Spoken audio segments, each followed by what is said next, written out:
Jika engkau masih mempunyai 100 keraguan mengenai Tuhan, maka kurangilah menjadi 99 saja. Baik. Begitulah caranya, wahai pejalan. Assalamualaikum warahmatullahi wabarakatuh. Kembali lagi di channel Cahaya Filsafat Online. Kali ini kita akan ngaji lagi bersama Pak Fahrudin Faiz dengan tema Cinta dari Jalaluddin Rumi part 3. Sebelum kita mulai, mari kita baca basmalah bersama. Bismillahirrahmanirrahim. Oke, tanpa perlu lama-lama, mari kita mulai. Teman-teman, bagus untuk tidak kemerungsung. Banyak orang hari ini ketika kamu belajar ajarannya sufi terus, waduh berarti harus jadi sufi ini. Terus kamu besok wiritan terus, puasa terus 2 hari, tapi habis itu hari ketiga kumat lagi. Baik. Terus lagi enggak. Katanya Rumi enggak begitu caranya, pelan-pelan, step by step. Jika engkau belum punya ilmu, hanya prasangka, ya milikilah prasangka yang baik tentang Tuhan. Begitulah caranya, katanya Rumi. Jika engkau hanya mampu merangkak, maka merangkaklah kepadanya. Nggak usah nunggu pinter tasawuf, pinter ilmu kalam, pinter fikih baru mendekati Allah. Bisanya apa? Ya dengan itu kamu mendekat ke Allah. Jika engkau belum mampu berdoa dengan khusyuk, tetaplah persembahkan doamu yang kering, munafik, tanpa keyakinan itu. Karena Tuhan dengan rahmatnya akan tetap menerima mata uang palsu. Tidak apa-apa. Kan banyak kan sekarang doa itu tidak ada rasanya karena kamu sudah hafal. Saking hafalnya kan doa Bismillahirrahmanirrahim, alhamdulillah. Doa itu kan minta. Minta apa tidak jelas. Itu mungkin malaikat ya bingung, kamu itu minta apa? Jaluk kok sambil ngeremong, sambil kadang yang jarinya sambil berdoa sambil mungkin jaluk tenan apa ya. Tapi tidak apa-apa katanya Rumi. Persembahkan saja doamu. Gusti Allah itu maha rahmat. Dengan rahmatnya dia tetap menerima mata uang palsumu. Ya, dulu ada yang tanya ke saya, kenapa doanya orang Islam itu tidak terlalu manjur, lebih manjur doanya orang Cina.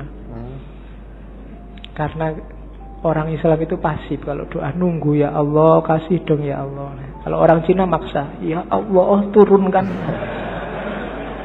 Jadi akhirnya jatuh semua dari atas. Kamu kan nunggu buahnya jatuh. Kalau orang Cina jatuh dari atas. Oke. Jadi tidak apa-apa wis. Berdoa sebisamu. Ya agak palsu-palsu dikit, munafik-munafik dikit. Itu kan kering, munafik, tanpa keyakinan. Keyakinan itu penting loh dalam berdoa. Karena Allah menjawab doamu itu sejauh keyakinanmu. Saya sering bilang kan, kalau kamu berdoa, ya Allah semoga semester ini saya lulus kumlot, tapi kamu bisa ndak ya wong IPK ya ndak, kamu sendiri ragu-ragu ya ora dibales, kamu sendiri nggak yakin. Baik. Keyakinan itu penting. Pak, saya keyakinannya separuh, apa ndak usah berdoa saja? Ya berdoa saja, jangan khawatir. Allah tahu yang kamu mau. Berdoalah. Allah tetap mengakui meskipun uangmu palsu, sama Allah diterima aja, ndak apa-apa wis. Karena Allah sangat sayang sama kita. Jika engkau masih mempunyai 100 keraguan mengenai Tuhan, maka kurangilah menjadi 99 saja. Baik.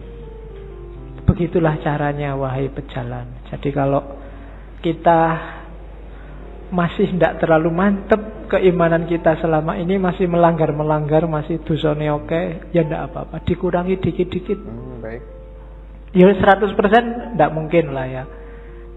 Dikurangi 1%, biar jiwamu terlatih. Kalau langsung dibuang semua, insya Allah gagal. Ya, saya langsung ingin ikhlas lillahi ta'ala, tidak ngejar surga Pak, tidak iso. Harus pelan-pelan. Terus biarpun telah 100 kali engkau ingkar janji, ayolah datanglah lagi. Nggak usah malu-malu. Pak, dosa saya banyak Pak. saya harus datang lagi, enggak Pak? Datang lagi aja. Allah enggak akan nolak. Baik. Enggak ada kata terlambat. Jadi tempuhlah jalan itu. Pak, itu dhuwur banget ya Pak teorinya Pak. Tinggi sekali apa ya? Saya bisa Pak, bisa. Pelan-pelan. Sedikit-sedikit. Baik. Biar ilaihi roji'unnya sempurna. Eman-eman. Kalau nanti kamu tidak, nafasnya tidak mutmainnah, dilatih pelan-pelan.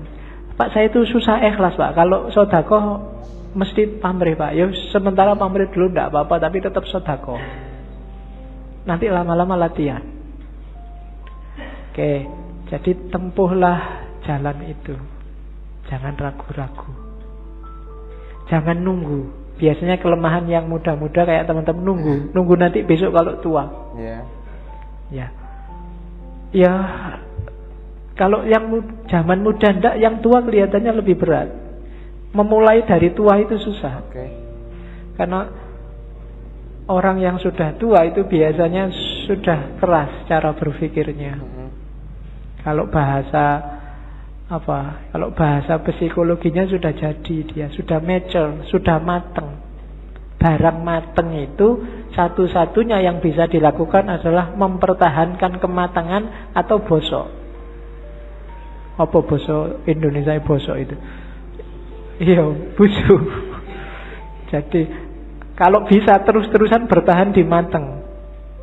Kalau enggak ya lama-lama busuk itu apa? Pikirannya enggak laku. Kalau bahasa filsafatnya out of date, ketinggalan zaman. Dirubah susah. Makanya kadang-kadang orang itu sudah tua, umur 30 kok enggak kawin-kawin, itu biasanya malah susah, malah lama. Terlanjur mateng. Baik. Iya. Iya. Peribahasanya kan begitu. Jodoh di tangan Tuhan, tapi umur 30 tahun ke atas Tuhan lepas tangan. Suruh nyari sendiri. Sudah capek Tuhan, nunggu sampai umur 30 kok nggak kawin-kawin. Oke. Terus. Baik, kita bahas kata-kata yang sangat bagus dari Jalaluddin Rumi. Jika engkau belum mempunyai ilmu, hanya prasangka, maka milikilah prasangka yang baik tentang Tuhan. Begitulah caranya. Jika engkau hanya merangkak, maka merangkaklah kepadanya. Jika engkau belum mampu berdoa dengan khusyuk, tetaplah persembahkan doamu yang kering, munafik dan tanpa keyakinan itu. Karena Tuhan dengan rahmat-Nya akan tetap menerima mata uang palsumu. Jika engkau masih mempunyai 100 keraguan mengenai Tuhan, maka kurangilah menjadi 99 saja. Begitulah caranya, wahai pejalan. Biarpun telah 100 kali engkau ingkar janji, ayolah datang dan datang lagi. Dari sini kita tahu bahwasanya rahmat Tuhan itu sangat luas ya. Menggambarkan rahmat Tuhan itu begitu luasnya. Meskipun kita banyak dosa, meskipun kita masih banyak melanggar-melanggarnya, tetapi menurut Jalaluddin Rumi, datanglah. Tuhan Maha menerima tobat kita. Kita kurangilah dikit-dikit, kata Jalaluddin Rumi. Karena ketika kita langsung mengurangi 100%, yakin gak akan langsung bisa. Jadi ya dikit-dikit. Misalnya ketika kita masih melanggar-melanggar, ya masih sholat jarang-jarang, masih berbuat apa yang dilanggar Tuhan, menurut Jalaluddin Rumi, tetaplah datang kepada Tuhanmu. Tetap persembahkanlah doamu yang kering, meskipun penuh dengan kemunafikan. Yakinlah bahwa rahmat Tuhan itu lebih besar daripada dosa-dosamu. Terkadang kita sebagai anak muda ya, biasanya berpikirnya itu nantilah nunggu masa tua. Masa muda kita dibanyak-banyakin dulu lah, puas-puasin, happy-happy. Taatnya nanti-nanti aja ketika tua. Jangan gitu menurut Jalaluddin Rumi. Justru mulai dari sekarang kita kurangin dikit-dikit. Jadi jangan menunggu tua, karena biasanya ketika tua malah tambah susah. Seperti itu. Oke, kita lanjut. Yuk, kita mulai cinta. Panjang ya pengantarnya sebelum cinta. Yang pertama tentang cinta sekarang. Katanya Rumi, cinta itu sifatnya universal. Karakter yang dimiliki semua orang. Agama apapun. Baik. Dari budaya apapun. Tidak ada agama, tidak ada budaya, tidak ada peradaban yang tidak menganggap cinta itu luhur dan baik. Semua menganggap cinta itu luhur dan baik. Baik. Jadi itu rumus pertama. Kamu mencintai, itu tidak ada orang anggap kamu jelek. Apapun, kecuali yang duniawi. Jadi cinta ini perasaan yang universal. Yang kedua, cinta itu obat. Baik. Obat dari kesombongan, obat dari kelemahan, obat dari duka cita. Mengingatkan yang minggu-minggu lalu ya. Jadi cinta itu kan ketika orang berhubungan dengan sesuatu, tapi dia tidak memiliki pamrih apapun. Baik. Selain untuk yang dicintai, ibu ke anak, orang tua ke anak, mungkin kamu dengan sahabatmu, ketika nggak nuntut apa-apa, kepingin yang kamu cintai ini bahagia, baik, unggul, dan bila perlu kamu berkorban demi kebahagiaannya, demi kebaikannya. Nggak usah ada balasan apa-apa. Kan itu kemarin definisinya cinta. Nah, cinta yang kayak gini, ini melatih jiwa. Yang pertama apa? Jiwa jadi nggak sombong. Baik. Jiwa pecinta itu jiwa yang rendah hati. Kenapa? Dia tidak mikir dirinya. Kok kamu merasa pecinta tapi masih sombong? Belum berarti. Perlu latihan lagi. Dan pecinta pasti kuat. Ya kan? Jiwa yang kuat itu kan jiwa yang dia selalu ingin memberi, tidak minta-minta, tidak ingin dibalas. Baik. Kalau kamu memberi sesuatu dan masih ingin balasan, berarti belum cinta. Makanya minggu lalu Robiah Adawiyah bahkan bilang, enggak, ya Allah, kalau aku ibadah ini hanya minta surga, jauhkan aku dari surga. Kalau aku ibadah ini takut dengan neraka, masukkan aja aku ke neraka. Aku tidak butuh surga, tidak butuh neraka. Aku hanya butuh dirimu, butuh ridhomu. Tadi kan rumusnya bukan ilal jannah atau minan nar, tapi ilaihi roji'un, pada Allah. Sering saya ilustrasikan surga dan neraka itu kayak semacam iming-iming biar kamu jalan menuju Allah. Baik. Kayak orang tuamu ngasih, belajar loh, nanti kalau belajar rajin tak beliin sepatu. Membeli sepatu ini surganya bagi kamu. Padahal maunya orang tuamu bukan sepatunya. Begitu kamu belajar, kamu akan pinter dan kamu akan ngerti manfaatnya pinter. Sholatlah, ibadahlah, zikirlah, biar kamu masuk surga. Kamu kan semangat begitu dipameri surga. Padahal begitu kamu tempuh jalan itu, sebenarnya kamu sedang menuju Allah. Itu memang diiming-imingi begitu. Karena manusia itu butuh reward konkret biasanya. Kalau rewardnya abstrak, orang geraknya susah. Tenang aja, besok di surga 72 bidadari gratis.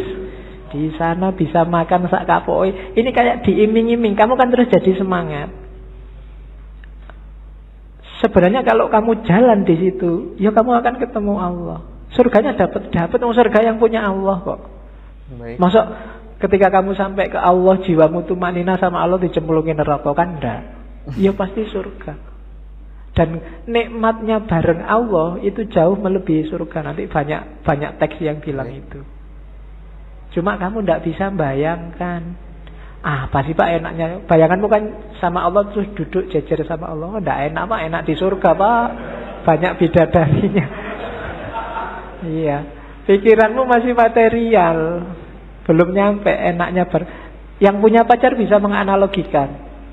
Ketika kamu duduk jejer sama pacarmu, itu kan seneng kamu. Duduknya setengah jam itu rasanya baru 1 menit. Pinginnya berlama-lama bareng terus. Itu karena sudah cinta. Sama Allah kalau kamu jatuh cinta juga begitu. Kayak Nabi Musa itu loh. Waktu Nabi Musa naik ke Bukit Tursina kan, Allah ngajak ngobrol. Musa, yang di tanganmu itu apa? Sebenarnya kan jawabannya simpel. Musa tinggal ngomong, ini tongkat ya Allah, kan beres. Wong itu memang tongkat. Tapi karena Musa ini sewenengnya disapa oleh Allah, jawabannya panjang. Ini tongkat ya Allah. Tongkat ini kalau saya pukulkan dia bisa jadi ular. Kalau saya angkat, jawabannya panjang itu. Ya kalau Allah mau bilang, emangnya aku tidak ngerti. Loh, tapi Gusti Allah ngerti dan ya dibiarin aja, ya enggak dimarahin. Kenapa? Karena sudah saling jatuh cinta. Bareng sama Allah itu enak. Kok kamu masih membayangkan, belum terbayang Pak enaknya bareng sama Allah itu, memang berarti kamu belum jatuh cinta sama Allah. Ya latihan jatuh cinta. Orang Jawa punya rumus, tresno jalaran soko kulino. Ayo dikulinakan sama Allah, apa dikulinakan itu? Dibiasakan. Akrab sama Allah, nanti kamu akan jatuh cinta. Entah kapan nanti kita akan ngambil sesi cinta lagi. Saya ingin ngangkat Ghazali. Ghazali konsepnya lebih konkret. Jalan untuk mencintai Allah. Tapi kapan-kapan, jangan cinta terus, nanti kamu mabuk. Baik. Ini ada kotos lagi dari Jalaluddin Rumi. Cinta adalah pemulihan terhadap kesombongan yang melekat dalam diri manusia, tapi segala kelemahan dan duka cita. Cinta itu menurut Jalaluddin Rumi adalah pemulihan terhadap kesombongan yang melekat dalam diri manusia, dan tabib dari segala kelemahan dan duka cita. Jadi ketika orang sedang mengalami jatuh cinta, dia tidak akan pamrih, dia akan lenyap, dirinya itu akan lenyap. Yang dia pikirkan, yang dia fokuskan itu hanya orang yang dicinta. Makanya ketika orang jatuh cinta tidak ada jiwa kesombongan. Seperti halnya seorang ibu kepada anaknya tidak ada rasa pamrih. Seperti halnya ketika kita ke pacar kita memberikan sesuatu, kita tidak ada rasa pamrih, asalkan melihat pasangan kita tersenyum bahagia. Begitu juga ketika kita sedang lemah, sedang duka cita, ketika kita jatuh cinta, kelemahan dan duka cita itu mampu menguatkan diri kita, mampu membahagiakan diri kita. Misalnya ketika kita lagi sedih atau lagi sakit, tiba-tiba ya kita dijenguk oleh pasangan kita. So, pasti secara tidak langsung kita akan menjadi semangat, jadi bahagia karena seseorang yang kita cintai datang menjenguk kita. Disitulah menurut Jalaluddin Rumi bahwasanya cinta itu adalah pemulihan terhadap kesombongan diri, atau juga bisa sebagai obat dari kelemahan diri. Oke, kita lanjut. Oke, terus. Cintalah yang bikin alam semesta ini bergerak. Nanti Rumi punya teori evolusi yang khusus, tapi saya tidak akan sampaikan sekarang. Kapan-kapan. Rumi nanti akan banyak sesinya. Jadi gara-gara ada cinta ini loh, alam ini bersatu dan berpisah. Oke. Orang tua sama anak habis bersatu berpisah. Berpisah ini juga tanda cinta. Kalau orang tua tidak mau nyapih anaknya, padahal berat nyapih anak ini, tidak tego nyapih anak, tapi harus disapih. Kenapa? Karena cinta. Baik. Jadi pertemuan dan perpisahan itu banyak ya karena cinta. Kamu melepas masa mudamu menuju masa dewasa. Janjane pinginmu mbok saya muda terus, nggak bisa. Hidup itu ada pertemuan, ada perpisahan, dan biar jalannya on the track, dasarnya harus cinta. Jadi cinta adalah yang menggerakkan dunia ini. Dan cinta yang bikin kita karakternya, kalau bahasanya Rumi, menuhan. Semakin tulus kita cinta pada apapun, karakter kita akan semakin menuhan. Menuhan itu semakin spiritual. Tidak ada pamrih, tidak ada tujuan-tujuan apapun selain Allah. Itu yang kalau dalam agama disebut ikhlas. Baik. Jadi ciri sejati cinta itu justru ada pada ikhlas. Ikhlas itu kamu beribadah, satu-satunya target adalah keridhoannya Allah. Makanya Robiah kemarin di hampir semua puisinya selalu bertanyakan, ya Allah, apakah engkau ridho dengan ini? Kalau engkau ridho aku tenang.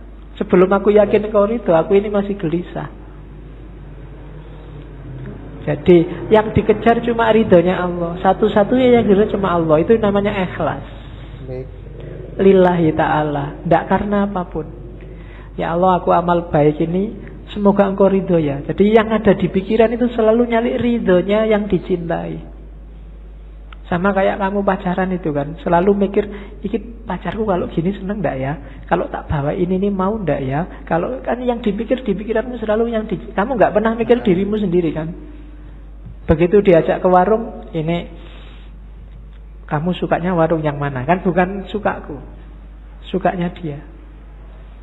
Jadi ketika orang jatuh cinta, egonya hilang. Dia tidak ngomong aku lagi, tapi ngomong kamu. Kalau kamu jatuh cinta ke Allah juga, bukan akumu lagi yang bilang, tapi ridhonya Allah.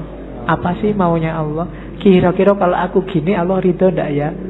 Begitu kamu ujian mau nyontek, ini kira-kira kalau aku nyontek, Allah ridho nggak ya? Anda, Bapak Allah Maha Pengampun, ha? Waduh, itu akhirnya. Iya. Ya kamu yang ngerti lah. Oke, terus Mungkin itu kurang lebihnya, mohon maaf apabila ada kata-kata yang salah. Thank you yang sudah menonton sampai selesai. Kurang lebihnya mohon maaf. Wassalamualaikum warahmatullahi wabarakatuh.